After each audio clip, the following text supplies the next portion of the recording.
Hello guys, welcome back to my channel doctor study. Guys, this is Manjeet and आज के video में हम basically बात करने वाले हैं हमारे प्रसूति तंत्र एवं स्त्री रोग के जो हम लोग ने 6 चैप्टर स्टार्ट किया था गर्भिणी व्यापत, उसके नेक्स्ट व्याधि के बारे में, जिसमें हम लोग अकॉर्डिंग टू एनसीईआरटी सिलेबस आज बात करने वाले हैं गर्भिणी पांडु के बारे में। तो चलिए देखते हैं कि गर्भिणी पांडु होता क्या है, उसके निरुक्त आदि के बारे में बात करेंगे, निदान के बारे में बात करेंगे और उसकी चिकित्सा आदि के बारे में बात करेंगे। तो बोला गया है कि जिस व्याधि में शरीर जो पांडु वर्ण हो जाता है, ठीक है, जिस व्याधि में शरीर का वर्ण कैसा होता है, पांडु वर्ण का हो जाता है, उसे हम लोग पांडु रोग कहते हैं। पहली चीज क्या याद रखें, गर्भिणी पांडु मतलब क्या कि जिस व्याधि में हमारे जो शरीर का वर्ण है वो पांडु वर्ण का हो जाता है या पांडु रंग का हो जाता है, ऐसे कंडीशन को हम लोग पांडु रोग कहते हैं।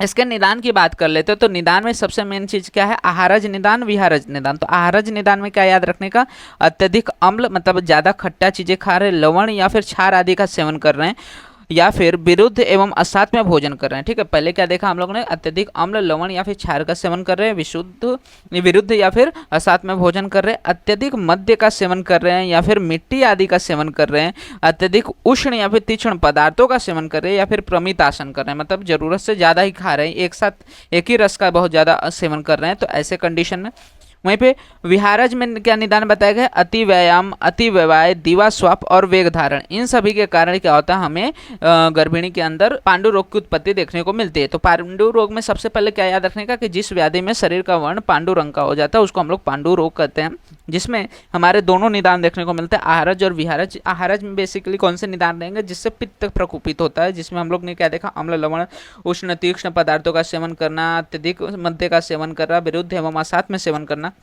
वहीं पे विहारज में हम लोग ने क्या देखा, अति व्यय, अति व्यायाम या फिर दिवा स्वप्न वेग धारण आदि करने से यहाँ पे पांडु रोग की उत्पत्ति होती है। इसकी संप्राप्ति किस तरह से होती है, तो बेसिकली इसमें निदान का सेवन किया जिसमें पित्त प्रधान दोष और त्रिनोदो दोष का प्रकोप हो रहा है। ठीक है, पित्त प्रधान त्रिदोष का प्रकोप हो रहा है, और ये जो प्रकोपित पित्त आदि है वो त्वचा और मांस में जाके स्थान संश्रय कर रहे हैं, और वहाँ पे कफ, वात, रक्त एवं मांस आदि को क्या कर रहे हैं, दूषित कर रहे हैं, जिसके वजह से वहां पे त्वचा का वर्ण पांडु रंग का हो जाता है, जिसको हम लोग पांडु रोग कहते हैं। ठीक है, तो क्या किया, निदान का सेवन हुआ और क्या हुआ, जो पित्त है वो प्रकोपित हुआ। पित्त कहाँ पे जा रहा है, त्वक और मांस के बीच में स्थान संश्रय कर रहा है और वहां पे जाके पांडु वर्ण कर रहा है, जिसकी वजह से पांडु रोग की उत्पत्ति होती है।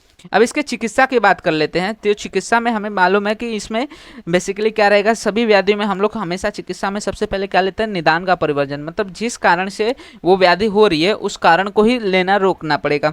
उसके बाद अभ्यंतर स्नेहन करना रहता है, इसके उपरांत तीक्ष्ण शोधन करना रहता है, तीक्ष्ण शोधन में वमन और विरेचन कर सकते हैं, और उसके बाद बस्ती का प्रयोग किया जा सकता है। ठीक है, तो ये 4 चीजें हमें देखने को मिलते हैं। चिकित्सा में क्या क्या याद रखने का कि पांडु रोगी को सबसे पहले क्या करते हैं हम लोग, अभ्यंतर स्नेहन करते हैं, उसके बाद तीक्ष्ण शोधन करते हैं और बस्ती का प्रयोग करते हैं, जिसमें भी रक्त बस्ती का हमें उल्लेख देखने को मिलता है। अब इसके बाद संशमन चिकित्सा की बात करते हैं। तो संशमन चिकित्सा में हमें वातज पांडु में अभ्यंतर स्नेहन करना है दाड़िम घृत के साथ, वहीं पे पित्तज पांडु में हमें तिक्त रस एवं शीत वीर्य वाले औषध का प्रयोग करना है जो कि पित्त का शमन करे, वहीं पे कफज पांडु में कटु एवं तिक्त रस एवं उष्ण वीर्य औषध का सेवन करना है। सन्निपातज पांडु रोग होता है, उसमें हम लोग मिश्रित चिकित्सा करते हैं, मतलब वातज, पित्तज और कफज की जो मिश्रित चिकित्सा है वही करते हैं, और मृद बच्छड़ जो पांडु होता है उसमें कृमि का उपचार करते हैं, और बल्य घृत जो होते हैं उनका प्रयोग करते हैं। तो ये सारी चीजें हमें देखने को मिलती है वेदेंद्र चिकित्सा।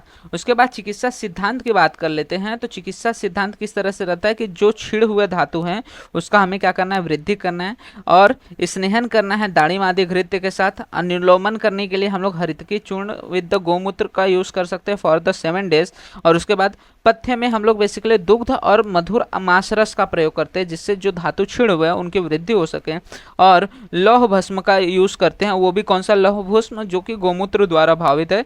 7 दिन के लिए इसका उपयोग करते हैं, किसके साथ, दूध के साथ। इसके बाद पथ्य अपत्य की बात कर लेते हैं। तो पथ्य अपत्य में बेसिकली हम लोग यव, गोधूम, साली चावल, मुद्ग, मसूर, आड़की, यूस, जंगल मांस रस, पटोल, कुष्मांड, मुरनवा आदि जो नॉर्मल जो पथ्य द्रव्य है, जैसे कि जो न तो विदाही कारक है न ही गुरु अभिसंधि है, ऐसे द्रव्यों का हम लोग बेसिकली प्रयोग करते हैं। वहीं पर अपथ्य में हम लोग क्या करते हैं, अपथ्य क्या है, इसमें रक्तमोषण नहीं करना है, धूमपान नहीं करना है, स्वेदन नहीं करना है, जो शाक वर्ग के द्रव्य हैं या फिर सब्जियां होती हैं उनको नहीं प्रयोग करना है, तांबुल का प्रयोग नहीं करना है, पीण्याक आदि, गुरु आहार, विदाही अन्न या फिर दूषित जल आदि का प्रयोग नहीं करना है। तो ये सारी चीज़ें देखने को मिलती हैं विद इन द गर्भिणी पांडु। तो गर्भिणी पांडु जो है हम डायरेक्ट जो हमारे सामान्य पांडु के रोग पड़ते हैं उसके अनुसार भी लिख सकते हैं, इसमें उतना ज़्यादा रॉकेट साइंस लगाने की ज़रूरत नहीं है। तो होप आपको सारी चीज़ें रिलेटेड टू तो गर्भिणी पांडु क्लियर हो गई होंगी।